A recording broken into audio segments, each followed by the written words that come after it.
2022 में cough syrup पीने से कुछ बच्चों की जान चली गई, कुछ बच्चे अंधे हो गए, कुछ बच्चों के किडनी खराब हो गई।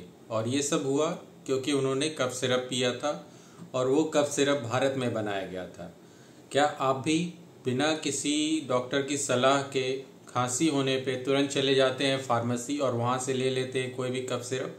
तो ये वीडियो आपके लिए बहुत ज़रूरी है, शायद इससे आपको आगे डिसीजन लेने में थोड़ी सहायता मिले। नमस्कार दोस्तों, मेरा नाम डॉक्टर जितेश है और आज मैं आपसे बात करूंगा कफ सिरप के बारे में और उससे होने वाले कुछ बहुत ही सीरियस साइड इफ़ेक्ट्स के बारे में, जिसे आपका जान लेना बहुत ही ज़्यादा ज़रूरी है। ये जो कफ सिरप की जो मैं बात कर रहा हूँ, इसे 2022 में कुछ अफ्रीकन कंट्रीज़ में भेजा गया था। एक इंडियन कंपनी ने उसे कफ सिरप को बनाया था और वो जो कफ सिरप जो गया था वहाँ पे, उसमें एक केमिकल था, बल्कि दो केमिकल थे, इथिलीन ग्लाइकोल और डाइथिलीन ग्लाइकोल। ये कफ सिरप में अमूमन पाए जाते हैं क्योंकि ये एक सॉल्वेंट का काम करते हैं। अब ये केमिकल है क्या?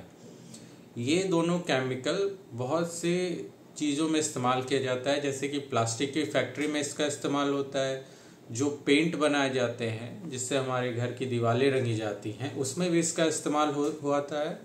साथ में जो हाइड्रोलिक फ्लूइड्स होते हैं, जो हाइड्रोलिक्स के सामान होते हैं, उसमें भी इसका इस्तेमाल होता है। ब्रेक फ्लूइड्स हैं, उसमें भी इसका इस्तेमाल होता है। तो आप समझ सकते हैं कि ये किस तरह का केमिकल है। और जो ये केमिकल है, इसका इस्तेमाल फार्मास्यूटिकल्स कंपनी भी करती हैं क्योंकि ये एक सॉल्वेंट का काम करता है जो कफ सिरप में इस्तेमाल किया जाता है। अमूमन इसके अलावा ग्लिसरीन जो है वो इस्तेमाल किया जाता है, पर वो थोड़ा महंगा पड़ता है, तो कॉस्ट बचाने के लिए कभी कभी डाइथिलीन ग्लाइकोल का भी इस्तेमाल होता है। तो आपको ये जानना ज़रूरी है कि ये केमिकल अगर आपके शरीर में क्वांटिटी जितनी है उससे ज़्यादा चली जाए, जो एडवाइजेबल क्वांटिटी है, अगर उससे ज़्यादा चली जाए तो ये बहुत ही ज़्यादा खतरनाक हो सकता है आपके लिए और आपकी जान भी जा सकती है इससे। तो इसका बहुत ज़्यादा ध्यान रखें आप। खांसी होने पे तुरंत फार्मेसी पे जो लोग चले जाते हैं और जो फार्मासिस्ट से वहाँ बोल देते हैं कि खांसी है, कोई बढ़िया सा कफ सिरप दे दो, तो वो तो अपने हिसाब से एक कफ सिरप आपको दे देगा ना। आप उसे बताएंगे कि आपको किस तरह की खांसी है, ना आपकी कोई जांच होगी। सीधे आप एक कफ सिरप ले लेंगे जो आपको लगता है कि खांसी है तो सिरप पीने से ही ठीक होगा। पर क्या आप जानते हैं कि खांसी बहुत तरह की होती है और कभी कभार बिना कफ सिरप पिए भी आप ठीक हो सकते हैं। कभी कभी कुछ छोटे टैबलेट से भी आप ठीक हो सकते हैं, केवल कफ सिरप पे डिपेंडेंट ना हो। खांसी एक ऐसी चीज़ है जो आपको प्रोटेक्शन देती है। आपको लग रहा होगा कि खांसी हुए तो मतलब आप बीमार हैं और आपको जल्द से जल्द खांसी ठीक कर लेना चाहिए, पर जब आप खांसते हैं तो आपके जो फेफड़ों में जो बलगम जमा है वो बाहर आता है। अगर वो बाहर नहीं आ रहा है और अगर फेफड़ों में ही जमा है तो सोचिए वहाँ पे कितना इन्फेक्शन जमा हो जाएगा और इससे आप कितना बीमार हो सकते हैं। तो खांसी एक आपका प्रोटेक्टिव सिस्टम है और आप कभी भी अपने प्रोटेक्शन करने वाले को, उसको कभी आप खुद से हटाना नहीं चाहेंगे। तो इसका ध्यान रखिए। जब आपको खांसी हो, बुखार हो या कोई भी बीमारी हो तो खुद से इलाज ना करें, हमेशा डॉक्टर के पास जाएं। खुद से इलाज करना बहुत रिस्की हो जाता है, डॉक्टर की सलाह लें। खांसी के जो सिरप जो लोग पीने के आदी हो जा रहे हैं, उन्हें ये नहीं पता है कि डोजेस कैसे लेने हैं। कफ सिरप है, कफ सिरप है, बस पी लेते हैं। जब खांसी हो तब पी लो, कभी एक ढक्कन पी ले, कभी दो ढक्कन पी लें। पर जो दवाएं होती हैं उनका वेट के हिसाब से आपको दिया जाता है। आपका वजन क्या है, आपको किस तरह की बीमारी है, आपको किस तरह की खांसी है, उस पर ये डिपेंड करता है। आपके डॉक्टर उस हिसाब से आपको दवा देंगे। अगर आप बिना किसी डोजेस के जब भी आप ज़्यादा खांस रहे हैं तो आप सिरप पी लेंगे, तो इससे आपके बॉडी में उस डाइथिलीन ग्लाइकोल की मात्रा धीरे धीरे बढ़ती जाएगी और जब ये बढ़ती जाती है तो इसका असर किडनी पे होने लगता है।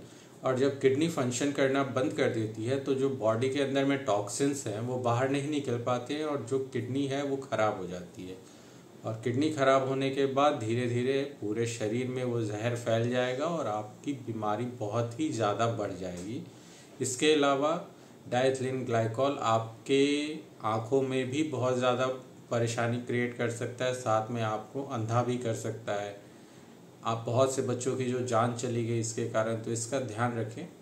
कभी भी खुद से दवा ना लें। अगर आपको खांसी है तो इसे मामूली खांसी समझ के एक मामूली कफ सिरप जो कि सस्ता मिल जाए, तो कभी कभी सस्ते के चक्कर में आपको बहुत ज़्यादा परेशानी हो सकती है। तो इसका ध्यान रखें। अपने पास से सरकारी अस्पताल पे जाएं, वहाँ पे डॉक्टर से मिलें, अपनी पूरी समस्या बताएं और उस हिसाब से अपना इलाज कराएं। कभी भी खुद से कोई भी दवा ना लें, क्योंकि कोई भी जो दवा बनती है उसका एक फिक्स डोज रहता है। बच्चों के लिए अलग डोज रहता है, एडल्ट्स के लिए यानी जो जवान होते हैं उनके लिए अलग डोज होता है। साथ में दवाएं आपके वजन पे भी निर्भर करती है कि आपका वजन क्या है। उसके अलावा जो दवाएं हैं वो डिपेंड करती हैं कि आपको किस तरह की बीमारी है। खांसी भी बहुत कारणों से आ सकती है, तो आप किस तरह की बीमारी से ग्रस्त हैं जिसके कारण आपको खांसी आ रही है, उसका इलाज होता है, तो खांसी कम हो जाती है। तो इन सभी चीज़ों का ध्यान रखें दोस्तों। खुद से इलाज करना एक बहुत ही रिस्की चीज़ है, जो रिस्क आपको उठाना नहीं चाहिए। हमेशा डॉक्टर की सलाह लें और स्वस्थ रहें, सेहतमंद रहें। नमस्कार दोस्तों, मैं डॉक्टर जितेश कुमार आपसे मिलूंगा अगले वीडियो में। अगर आपको ये वीडियो पसंद आया हो तो अपने दोस्तों के साथ, अपने रिलेटिव्स के साथ शेयर करें, जिससे कि वो भी इस तरह से अगर कफ सिरप के सेवन के आदी हैं तो वो भी सतर्क हो जाएं और डॉक्टर की सलाह पे ही अपना इलाज कराएं। धन्यवाद दोस्तों।